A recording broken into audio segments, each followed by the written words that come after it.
नमस्कार दोस्तों, आज विश्व की दो सबसे खतरनाक टीमें भारत न्यूजीलैंड के बीच राजकोट के भव्य निरंजन शाह क्रिकेट स्टेडियम में साल 2026 की वनडे सीरीज का दूसरा और ऐतिहासिक मुकाबला खेला गया, जिसने अपनी अविश्वसनीय पटकथा और रोंगटे खड़े कर देने वाले अंत से पूरे क्रिकेट जगत को हैरत में डाल दिया। राजकोट के सौराष्ट्र क्रिकेट एसोसिएशन यानी निरंजन शाह स्टेडियम की उस सपाट और बल्लेबाजों के लिए स्वर्ग मानी जाने वाली पिच पर भारत और न्यूजीलैंड के बीच साल 2026 की वनडे सीरीज का दूसरा महामुकाबला खेला गया, लेकिन अंत में जो हुआ उसने सभी को हैरान कर दिया। इस मैच की शुरुआत तब हुई जब न्यूजीलैंड के कप्तान माइकल ब्रेसवेल ने टॉस जीतकर पहले गेंदबाजी करने का साहसी निर्णय लिया। रणनीतिक फैसले के साथ हुई, जहां भारतीय सलामी जोड़ी रोहित शर्मा और कप्तान शुभमन गिल ने शुरुआती नमी का सम्मान करते हुए बेहद सधी हुई और अनुशासित शुरुआत की। न्यूजीलैंड की ओर से पहला स्पेल करने आए युवा और सटीक गेंदबाज जैक फोल्क्स ने शुरुआत में भारतीय बल्लेबाजों को बांध कर रखा, लेकिन पारी के चौथे ओवर में शुभमन गिल ने अपनी पहली खराब गेंद का भरपूर फायदा उठाते हुए बैकवर्ड पॉइंट की दिशा में एक जोरदार और प्रलयकारी चौका जड़कर राजकोट के दर्शकों के बीच भारत का खाता खोला।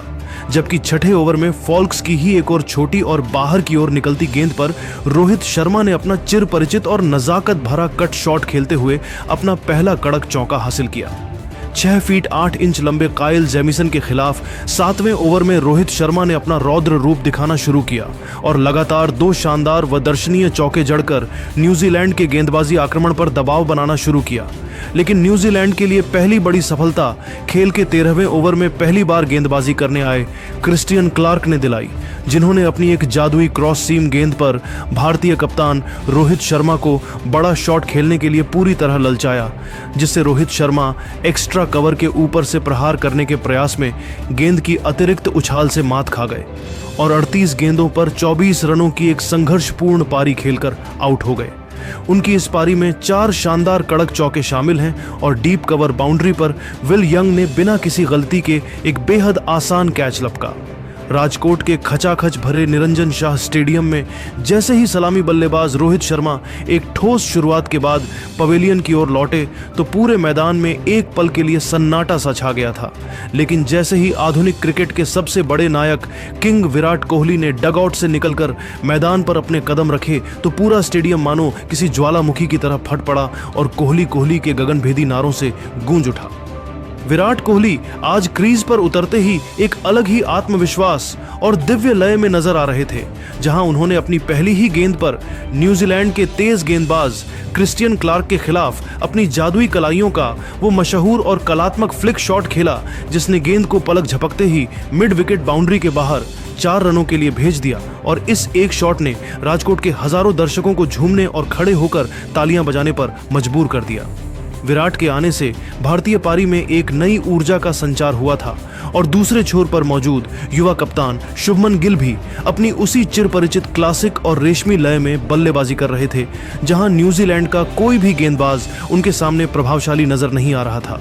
खेल के 16वें ओवर में न्यूजीलैंड की ओर से दोबारा गेंदबाजी के मोर्चे पर आए 6 फीट 8 इंच लंबे काइल जेमिसन ने जब एक ऑफ स्टंप के बाहर की ओर तैरती हुई लूज हाफ वॉली गेंद फेंकी तो शुभमन गिल ने अपने पैर को गेंद की पिच तक पहुंचाया और एक अत्यंत शानदार बेदाग और तकनीकी रूप से परिपूर्ण एक्स्ट्रा कवर ड्राइव मारकर राजकोट की तेज आउटफील्ड पर गेंद को बाउंड्री के पार पहुंचाया। इस चौके के साथ ही शुभमन गिल ने वडोदरा के बाद राजकोट में भी अपना एक और बहुत ही महत्वपूर्ण रणनीतिक और प्रेरक अर्धशतक पूरा किया, जिसने भारतीय खेमे में एक बार फिर जीत का भरोसा जगा दिया था और भारतीय टीम की स्थिति 16 ओवरों के खेल की समाप्ति तक 1 विकेट के नुकसान पर 99 रन बनाकर इतनी मजबूत और सुरक्षित नजर आ रही थी कि लग रहा था भारत आज न्यूजीलैंड के गेंदबाजों के परखच्चे उड़ा देगा। हालांकि क्रिकेट अनिश्चितताओं का खेल है और ठीक अगले ही ओवर में यानी खेल के 17वें ओवर में गेंदबाजी करने आए काइल जेमिसन ने अपनी पुरानी रणनीति को बदलते हुए एक अत्यंत घातक, तीखी और रोंगटे खड़े कर देने वाली बाउंसर गेंद डाली, जिसने शुभमन गिल को पूरी तरह से अचंभित कर दिया। गिल जो उस समय पूरी तरह सेट हो चुके थे और न्यूजीलैंड के गेंदबाजों पर हावी होने का प्रयास कर रहे थे, वह जेमिसन की इस अचानक आई अतिरिक्त उछाल वाली गेंद पर अपना मानसिक नियंत्रण और संयम खो बैठे, जिससे शुभमन गिल फ्रंट फुट पर खड़े खड़े ही पुल शॉट खेलने के आत्मघाती प्रयास में गेंद की उस प्रचंड गति और छाती तक आती उछाल को सही से भांप नहीं सके। गेंद उनके बल्ले का ऊपरी किनारा लेकर हवा में काफी ऊंची उठ गई और मिड विकेट पर मुस्तैदी से तैनात फील्डर डेरिल मिचेल ने अपनी दाईं ओर दौड़ते हुए एक बहुत ही सुरक्षित और आसान सा कैच लपक लिया, जिससे शुभमन गिल 53 गेंदों पर 56 रनों की एक अत्यंत शानदार क्लासिक और अर्धशतकीय पारी खेलकर पवेलियन लौट गए। उनकी इस पारी में 9 कलात्मक कड़क चौके और एक गगनचुंबी छक्का शामिल था, जिसने भारत की पारी को एक ठोस आधार तो प्रदान किया था, लेकिन उनके इस गलत समय पर हुए आउट ने मैच को एक बार फिर न्यूजीलैंड के पक्ष में झुका दिया और राजकोट के दर्शकों के बीच एक बार फिर गहरी चिंता की लहर दौड़ गई।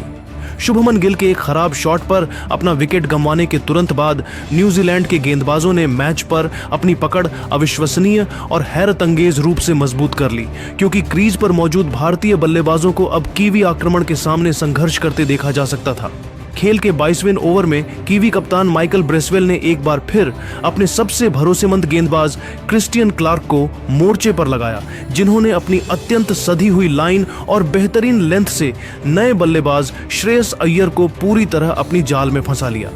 जिससे श्रेयस अय्यर पिच की गति को समझे बिना पैर निकाले। कवर ड्राइव खेलने के आत्मघाती प्रयास में गेंद की अतिरिक्त स्विंग और हरकत के कारण पूरी तरह मात खा गए और उनके बल्ले का बाहरी किनारा लेकर गेंद मिड ऑफ की ओर हवा में तैरने लगी, जहां मुस्तैद कप्तान माइकल ब्रेसवेल ने अपनी बाईं ओर चीते जैसी फुर्ती दिखाते हुए नीचे की ओर झुककर एक बहुत ही लो कैच लपका, जिसके कारण श्रेयस अय्यर 17 गेंदों पर मात्र 8 रनों की एक निराशाजनक पारी खेलकर पवेलियन लौट गए। राजकोट के इस विशाल मैदान पर अभी भारतीय प्रशंसकों के बीच सन्नाटा और मायूसी पसरी ही थी कि खेल के 24वें ओवर में क्रिस्टियन क्लार्क ने अपनी धारदार और प्रलयकारी गेंदबाजी का कहर जारी रखते हुए दुनिया के सबसे बड़े और महानतम बल्लेबाज किंग विराट कोहली को भी पवेलियन का रास्ता दिखाकर पूरे भारतीय खेमे में जबरदस्त खलबली और अफरा तफरी मचा दी। विराट कोहली, जो उस समय क्रीज पर संभलकर खेलने की कोशिश कर रहे थे, वह क्लार्क की एक अंदर आती तेज गेंद पर गच्चा खा गए, जिससे विराट कोहली थर्ड मैन की दिशा में लेट कट शॉट खेलने के प्रयास में गेंद की गति और लाइन को सही से जज नहीं कर सके और गेंद उनके बल्ले का अंदरूनी किनारा लेकर सीधे स्टंप्स में समा गई, जिससे विराट कोहली 29 गेंदों पर 23 रनों की एक संक्षिप्त और संघर्षपूर्ण पारी खेलकर आउट हो गए। उनकी इस पारी में केवल 2 कलात्मक चौके शामिल थे और उनके आउट होते ही पूरे स्टेडियम में ऐसा सन्नाटा छा गया मानो किसी ने बिजली काट दी हो। भारतीय टीम, जो एक समय केवल 16 ओवरों में 99 रन पर मात्र 1 विकेट खोकर इस मुकाबले में पूरी तरह हावी और जीत की ओर मजबूती से बढ़ती दिख रही थी, वह अचानक क्रिकेट की अनिश्चितताओं का शिकार होकर मात्र 19 रनों के अंतराल के भीतर अपने 3 सबसे बेशकीमती विकेट गंवा बैठी, जिससे स्कोर 118 रन पर 4 विकेट हो गया और टीम गहरे संकट के बादलों से घिर गई। 25 ओवरों के खेल की समाप्ति तक भारत ने 4 विकेट के नुकसान पर 122 रन बना लिए थे, जहां अनुभवी ऑलराउंडर रविंद्र जडेजा 6 गेंदों पर 2 रनों के निजी स्कोर पर क्रीज पर बहुत ही सावधानी से अपनी आंखें जमाने और न्यूजीलैंड के गेंदबाजों द्वारा बनाए गए भारी दबाव को कम करने की पुरजोर कोशिश कर रहे थे। उनके साथ दूसरे छोर पर विकेटकीपर बल्लेबाज केएल राहुल भी 8 गेंदों पर 2 रन बनाकर नाबाद डटे हुए थे, जिन्हें अब राजकोट की इस मुश्किल होती परिस्थितियों में न्यूजीलैंड के इस घातक और प्रलयकारी गेंदबाजी आक्रमण के सामने भारतीय पारी का नए सिरे से पुनर्निर्माण करना था, ताकि भारत इस दूसरे वनडे मुकाबले में अपनी साख को बचा सके और न्यूजीलैंड को सीरीज में वापसी करने का। भारत और न्यूजीलैंड के बीच खेले जा रहे दूसरे वनडे मुकाबले का मध्य चरण बहुत ही चुनौतीपूर्ण, तनावपूर्ण और रणनीतिक रहा, जहां 25 ओवरों के खेल की समाप्ति पर भारतीय टीम मात्र 122 रन पर अपने 4 महत्वपूर्ण विकेट खोकर गहरे संकट में संघर्ष कर रही थी और अपनी पहली ही घूमती हुई लूप वाली फ्लाइटेड गेंद पर राजकोट के स्थानीय चहेते खिलाड़ी रविंद्र जडेजा को अपनी ही गेंदबाजी पर चीते जैसी फुर्ती दिखाते हुए एक शानदार डाइव लगाकर अद्भुत तरीके से कैच आउट कर दिया, जिससे रविंद्र जडेजा पिच पर रुककर रक्षात्मक शॉट खेलने के प्रयास में गेंद की उस बेहद धीमी गति और टर्न से पूरी तरह चकमा खा गए और 44 गेंदों पर 27 रनों की एक अत्यंत जुझारू और संघर्षपूर्ण पारी खेलकर आउट हो गए। उनकी इस महत्वपूर्ण पारी में एक शानदार कड़क चौका शामिल है, जिसने मध्य क्रम में भारत को सहारा देने की पुरजोर कोशिश की थी। जडेजा के इस अप्रत्याशित विकेट ने राजकोट के दर्शकों के बीच एक बार फिर सन्नाटा पसरा दिया, क्योंकि यह साझेदारी न्यूजीलैंड के लिए खतरनाक साबित हो रही थी और ब्रेसवेल के इस जादुई कैच ने मैच का रुख एक बार फिर कीवी टीम की ओर झुका दिया था, जहां अब पूरी जिम्मेदारी केएल राहुल पर आ गई थी कि वे पुछल्ले बल्लेबाजों के साथ मिलकर भारतीय पारी को एक सुरक्षित लक्ष्य तक ले जाएं। जडेजा के इस नाजुक मोड़ पर आउट होने के बाद युवा और उभरते हुए ऑलराउंडर नीतीश कुमार रेड्डी ने मैदान पर कदम रखा और उन्होंने न्यूजीलैंड के खतरनाक तेज गेंदबाजों के खिलाफ बहुत ही सावधानी और परिपक्वता के साथ अपनी पारी की शुरुआत की, जबकि दूसरे छोर पर अनुभवी केएल राहुल ने अपना धैर्य और संयम बनाए रखा। खेल के 40वें ओवर में जब न्यूजीलैंड के सबसे लंबे कद के गेंदबाज काइल जेमिसन दोबारा गेंदबाजी करने आए तो केएल राहुल ने अपनी मास्टर क्लास दिखाई और उनकी एक सटीक फुल लेंथ गेंद पर घुटने टेक कर एक दर्शनीय एक्स्ट्रा कवर ड्राइव जड़कर राजकोट के दर्शकों के शोर के बीच अपना एक और शानदार व प्रभावशाली अर्धशतक पूरा किया। 40 ओवरों के खेल की समाप्ति तक भारतीय टीम ने 5 विकेट के नुकसान पर 199 रनों का एक संघर्षपूर्ण स्कोर बना लिया था, जहां केएल राहुल 53 गेंदों पर 52 रनों की सूझबूझ भरी पारी खेलकर नाबाद थे और उनके साथ नीतीश कुमार रेड्डी भी 7 गेंदों पर 2 रन बनाकर क्रीज पर जमने की कोशिश कर रहे थे। न्यूजीलैंड के गेंदबाजों ने जडेजा का विकेट लेकर मैच में एक बार फिर अपनी पकड़ मजबूत कर ली थी, लेकिन भारतीय खेमे की पूरी उम्मीदें अब केएल राहुल के कंधों पर टिकी हुई थीं कि वे नीतीश रेड्डी के साथ मिलकर अंतिम 10 ओवरों में विस्फोटक बल्लेबाजी करें और भारत को एक ऐसे सम्मानजनक स्कोर तक पहुंचा सकें जहां से भारतीय गेंदबाज न्यूजीलैंड के खिलाफ पलटवार कर सकें। राजकोट के निरंजन शाह स्टेडियम में खेले जा रहे दूसरे वनडे मुकाबले का अंतिम और निर्णायक चरण केएल राहुल की ऐतिहासिक बल्लेबाजी और भारतीय टीम के जुझारू संघर्ष का गवाह बना, जहां 40 ओवरों के बाद भारत का स्कोर 5 विकेट के नुकसान पर 199 रन था और पूरी जिम्मेदारी केएल राहुल के कंधों पर थी। पारी के 41वें ओवर में गेंदबाजी करने आए कीवी कप्तान माइकल ब्रेसवेल की पहली ही गेंद पर नीतीश कुमार रेड्डी ने 1 रन लेकर भारत के 200 रन पूरे किए, जबकि इसी ओवर की अगली गेंद पर केएल राहुल ने अपनी तकनीक का अद्भुत नमूना पेश करते हुए रिवर्स स्वीप के जरिए एक शानदार चौका जड़ा, जिससे भारतीय खेमे में उत्साह की लहर दौड़ गई। खेल के 44वें ओवर में गेंदबाजी करने आए क्रिस्टियन क्लार्क के खिलाफ युवा नीतीश कुमार रेड्डी ने अपना आक्रामक रूप दिखाया और एक धीमी गेंद को भांपते हुए काउ कॉर्नर के ऊपर से एक गगनचुंबी छक्का जड़ दिया, जिससे इस ओवर से 12 रन बटोरकर भारत ने रनों की गति को तेज किया। हालांकि न्यूजीलैंड को सफलता 47वें ओवर में मिली, जब गेंदबाजी करने आए जाक फॉल्क्स की एक ऑफ कटर गेंद पर बड़ा शॉट खेलने के प्रयास में नीतीश कुमार रेड्डी अपना नियंत्रण खो बैठे, जिससे नीतीश कुमार रेड्डी पुल शॉट खेलने के प्रयास में 21 गेंदों पर 20 रन बनाकर आउट हो गए। उनकी इस संक्षिप्त पारी में एक शानदार छक्का शामिल है और डीप मिड विकेट पर ग्लेन फिलिप्स ने एक सुरक्षित कैच पकड़ा। इसी ओवर के तुरंत बाद 48वें ओवर में अपना पहला अंतर्राष्ट्रीय मैच खेल रहे जेडन लेनॉक्स ने भारत को एक और झटका दिया, जहां हर्षित राणा ने उनकी फ्लाइटेड गेंद पर बड़ा हिट लगाने की कोशिश की, जिससे हर्षित राणा हवा में शॉट खेलने के प्रयास में 4 गेंदों पर 2 रन बनाकर आउट हो गए और लॉन्ग ऑफ से दौड़कर आए माइकल ब्रेसवेल ने एक कठिन कैच लपका। मैच अब अपने अंतिम 2 ओवरों में प्रवेश कर चुका था, जहां केएल राहुल अपने शतक के बेहद करीब थे और उन्होंने 49वें ओवर में गेंदबाजी करने आए काइल जेमिसन की पहली ही गेंद पर एक बेहतरीन एक्स्ट्रा कवर ड्राइव खेलकर चौका बटोरा और अगली ही गेंद जो एक फुल टॉस थी उस पर लॉन्ग ऑन के ऊपर से एक विशाल छक्का जड़कर अपना 8वां वनडे अंतर्राष्ट्रीय शतक पूरा किया, जिससे पूरा राजकोट स्टेडियम राहुल राहुल के नारों से गूंज उठा और उन्होंने अपना हेलमेट उतारकर इस शानदार उपलब्धि का जश्न मनाया। पारी के अंतिम यानी 50वें ओवर में दोबारा गेंदबाजी करने आए जाक फॉल्क्स की गेंदों पर राहुल ने अपना आक्रमण जारी रखा, जहां उन्होंने तीसरी गेंद पर मिड ऑफ के ऊपर से एक करारा चौका निकाला और अंतिम गेंद पर बाहरी किनारा लगने के बावजूद गेंद थर्ड मैन बाउंड्री के बाहर 4 रनों के लिए चली गई, जिससे भारत ने इस अंतिम ओवर से 12 रन बटोरे। निर्धारित 50 ओवरों के खेल की समाप्ति के बाद भारतीय टीम ने 7 विकेट के नुकसान पर 284 रनों का एक चुनौतीपूर्ण और लड़ने लायक स्कोर बोर्ड पर टांग दिया, जहां के एल राहुल ने वडोदरा की अपनी फॉर्म को जारी रखते हुए 112 गेंदों पर 111 रनों की एक अत्यंत धैर्यपूर्ण और मास्टर क्लास पारी खेली और वह नाबाद पवेलियन लौटे। उनकी इस शतकीय पारी में 9 शानदार चौके और 2 गगनचुंबी छक्के शामिल थे। राहुल के साथ मोहम्मद सिराज 3 गेंदों पर 2 रन बनाकर नाबाद रहे, जबकि न्यूजीलैंड की ओर से काइल जेमिसन ने 10 ओवरों में 70 रन देकर एक विकेट लिया और जाक फोल्क्स ने 9 ओवरों में 67 रन देकर एक सफलता हासिल की। और अब राजकोट की इस पिच पर 285 रनों के लक्ष्य का बचाव करना भारतीय गेंदबाजों के लिए एक बड़ी चुनौती होने वाली थी, क्योंकि कीवी बल्लेबाज भी बेहतरीन लय में नजर आ रहे थे।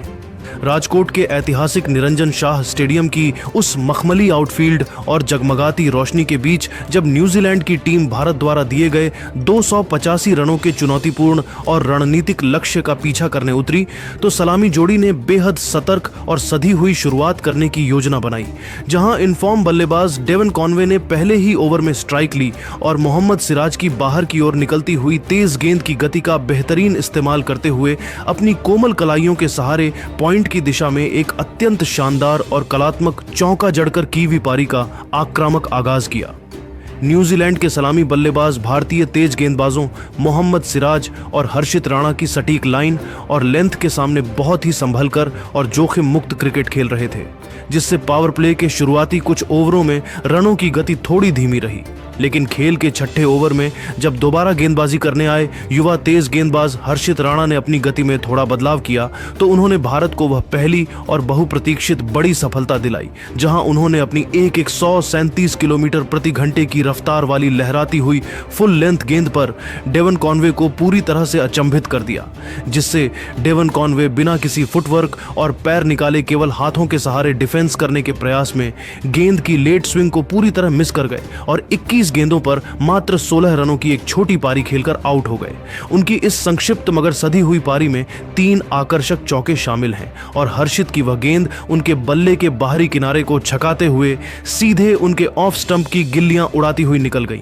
डेवन कॉनवे के इस महत्वपूर्ण विकेट के गिरने के बाद अनुभवी हेनरी निकोल्स मैदान पर आए और उन्होंने न्यूजीलैंड की पारी को संभालने की जिम्मेदारी ली, लेकिन वह भी भारतीय तेज गेंदबाजों प्रसिद्ध कृष्णा और हर्षित राणा के सटीक अनुशासन और राजकोट की इस पिच से मिल रही अतिरिक्त उछाल के सामने लगातार संघर्ष करते हुए नजर आए, जहां उन्हें रन बनाने के लिए काफी मशक्कत करनी पड़ रही थी। भारतीय कप्तान शुभमन गिल ने दबाव बनाए रखने के लिए प्रसिद्ध कृष्णा को आक्रमण पर जारी रखा और खेल के 13वें ओवर में प्रसिद्ध ने अपनी योजना के अनुसार एक शरीर पर आती हुई अतिरिक्त उछाल वाली शॉर्ट ऑफ लेंथ गेंद फेंकी, जिस पर हेनरी निकोल्स अपनी एकाग्रता और संयम पूरी तरह खो बैठे, जिससे हेनरी निकोल्स दबाव हटाने के लिए जबरदस्ती पुल शॉट खेलने के आत्मघाती प्रयास में गेंद की ऊंचाई को सही से जज नहीं कर सके और गेंद उनके बल्ले का निचला किनारा लेकर सीधे जाकर उनके ही स्टंप्स में समा गई, जिसके कारण हेनरी निकोल्स 24 गेंदों पर मात्र 10 रनों की एक निराशाजनक पारी खेलकर पवेलियन लौट गए। न्यूजीलैंड की टीम अब राजकोट की इस बदलती परिस्थितियों में केवल 13 ओवरों के भीतर अपने 2 सबसे भरोसेमंद विकेट खोकर दबाव में आ गई थी और अब पूरे स्टेडियम में मौजूद भारतीय प्रशंसक न्यूजीलैंड के इस लड़खड़ाते मध्यक्रम को देखकर जोर शोर से टीम इंडिया का हौसला बढ़ा रहे थे, जिससे कीवी टीम के लिए अब 285 रनों का यह लक्ष्य और भी अधिक कठिन नजर आने लगा था। मैच अब एक रोमांचक मोड़ पर था और क्रीज पर मौजूद विल यंग और डेरिल मिचेल ने भारतीय स्पिनरों के खिलाफ मोर्चा खोलने की रणनीति बनाई, जहां 14वें ओवर में गेंदबाजी करने आए युवा ऑलराउंडर नीतीश कुमार रेड्डी की एक फुल लेंथ गेंद पर मिचेल ने लॉन्ग ऑन के ऊपर से एक विशाल और गगनचुंबी छक्का जड़कर अपने इरादे स्पष्ट कर दिए। खेल के 15वें ओवर में प्रसिद्ध कृष्णा की एक शॉर्ट पिच गेंद पर विल यंग ने भी अपना दम दिखाया और एक जोरदार पुल शॉट खेलकर बाउंड्री बटोरी, जिससे न्यूजीलैंड की पारी को थोड़ी रफ्तार मिली। स्पिनरों के आने के बाद डेरिल मिचेल ने रविंद्र जडेजा और कुलदीप यादव के खिलाफ आक्रामक रुख अपनाया और खेल के 16वें ओवर में जडेजा की गेंद पर एक कलात्मक स्वीप खेलकर चौका निकाला। न्यूजीलैंड की ओर से 21वें ओवर में गेंदबाजी करने आए कुलदीप यादव के खिलाफ डेरिल मिचेल ने अपना रौद्र रूप धारण किया और एक घुटने को जमीन पर टिकाकर काउ कॉर्नर के ऊपर से एक गगनचुंबी छक्का जड़ा और इसी ओवर की अगली 2 गेंदों पर पैडल स्वीप के जरिए 2 शानदार चौके भी बटोरे, जिससे राजकोट के मैदान पर भारतीय प्रशंसक थोड़े खामोश नजर आने लगे। डेरिल मिचेल आज बहुत ही खतरनाक मूड में नजर आ रहे थे और उन्होंने 23वें ओवर में कुलदीप यादव की एक गलत लेंथ वाली गेंद पर रिवर्स स्वीप खेलकर एक और शानदार चौका जड़ा, जिससे न्यूजीलैंड की टीम ने लक्ष्य की ओर अपने कदम मजबूती से बढ़ाना शुरू कर दिया। 25 ओवरों के खेल की समाप्ति के बाद न्यूजीलैंड की टीम ने 2 विकेट के नुकसान पर 117 रनों का एक सुरक्षित स्कोर बना लिया था, जहां डेरिल मिचेल 45 गेंदों पर 47 रन बनाकर अपने अर्धशतक के बेहद करीब थे और वह 47 रन पर नाबाद थे, जबकि उनके साथ सलामी बल्लेबाज विल यंग 60 गेंदों पर 40 रन बनाकर बहुत ही धैर्य के साथ उनका साथ दे रहे थे। न्यूजीलैंड को अब जीत के लिए शेष 25 ओवरों में 168 रनों की दरकार थी और जिस तरह से यह दोनों बल्लेबाज क्रीज पर पैर जमा चुके थे, उससे ऐसा लग रहा था कि भारतीय गेंदबाजों को यह मैच जीतने के लिए कुछ करिश्माई गेंदबाजी करनी होगी, क्योंकि पिच अब बल्लेबाजी के लिए पूरी तरह अनुकूल हो चुकी थी। राजकोट के निरंजन शाह स्टेडियम में भारत के 284 रनों के जवाब में न्यूजीलैंड की पारी का मध्य चरण बहुत ही उतार चढ़ाव भरा और रोमांचक रहा, जहां 25 ओवरों के बाद कीवी टीम 2 विकेट पर 117 रन बनाकर मजबूत दिख रही थी। न्यूजीलैंड की ओर से 27वें ओवर में गेंदबाजी करने आए कुलदीप यादव के खिलाफ डेरिल मिचेल ने 1 रन लेकर अपना लगातार दूसरा अर्धशतक पूरा किया, जबकि इसी ओवर की चौथी गेंद पर प्रसिद्ध कृष्णा की गति का फायदा उठाते हुए विल यंग ने भी अपना शानदार अर्धशतक पूरा किया। भारतीय टीम के लिए 30वें ओवर में गेंदबाजी करने आए रविंद्र जडेजा ने कुछ डीली गेंदें फेंकी, जिस पर डेरिल मिचेल ने स्वीप शॉट के जरिए चौका जड़कर न्यूजीलैंड के रनों का शतक पूरा किया। खेल के 31वें ओवर में हर्षित राणा के खिलाफ मिचेल ने अपनी ताकत दिखाई और एक जोरदार पुल शॉट खेलकर बाउंड्री बटोरी, जिससे इन दोनों बल्लेबाजों के बीच 100 रनों की साझेदारी पूरी हुई। न्यूजीलैंड के बल्लेबाज अब पूरी तरह हावी थे और 36वें ओवर में दोबारा गेंदबाजी करने आए कुलदीप यादव की गेंद पर विल यंग ने रिवर्स स्वीप के जरिए 2 लगातार चौके जड़े, जिसने भारतीय कप्तान शुभमन गिल को बेहद परेशान कर दिया था। इसी ओवर के दौरान भारत को 2 बड़े मौके मिले, जहां पहले रविंद्र जडेजा ने विल यंग को रन आउट करने का मौका गंवाया और फिर अगली ही गेंद पर प्रसिद्ध कृष्णा ने लॉन्ग ऑन पर डेरिल मिचेल का एक बेहद आसान कैच टपका दिया, जिससे न्यूजीलैंड का पलड़ा भारी नजर आने लगा। हालांकि भारत की किस्मत 39वें ओवर में बदली, जब कुलदीप यादव ने अपनी फिरकी का जादू दिखाया और विल यंग को चकमा दिया, जिससे विल यंग